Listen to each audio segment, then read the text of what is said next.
அஸ்ஸலாமு அலைக்கும் வரஹ்மத்துல்லாஹி வபரகாத்துஹு.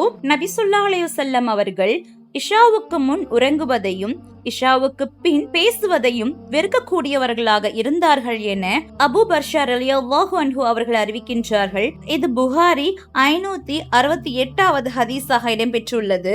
அல்லாஹ்வின் நல்லடியார்களே, இந்த இரண்டு செயல்களையும் அல்லாஹ்வின் தூதர் ஸல்லல்லாஹு அலைஹி வஸல்லம் அவர்கள் ஏன் வெறுத்தார்கள் என்றால், இஷாவுக்கு முன் ஒருவர் உறங்க சென்று விட்டால் அந்த தூக்கம் காரணமாக அவர் இஷா தொழுகையை தவறவிட நேரிடும். அதனால் தான் நபி ஸல்லல்லாஹு அலைஹி வஸல்லம் அவர்கள் இஷாவுக்கு முன் உறங்குவதை வெறுத்திருக்கிறார்கள். வெறுப்பதன் மூலம் அந்த செயலை தடுத்திருக்கிறார்கள்.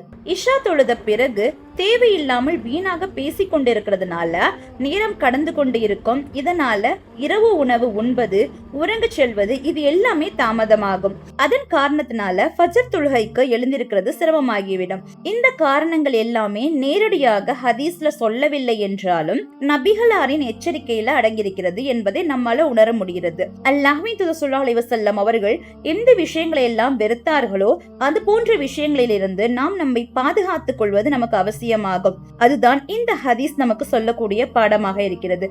எனவே இது போன்ற செயல்களில் இருந்து நபி ஸல்லல்லாஹு அலைஹி வஸல்லம் அவர்கள் வெறுத்தார்களோ, நம்மை தடுத்தார்களோ, அந்த செயல்களை விட்டு நாம் நம்மை பாதுகாத்துக் கொள்வோம். ஆமீன். நீங்களும் ஆமீன் சொல்லுங்க. அஸ்ஸலாமு அலைக்கும் வரஹ்மத்துல்லாஹி வபரகாத்துஹு.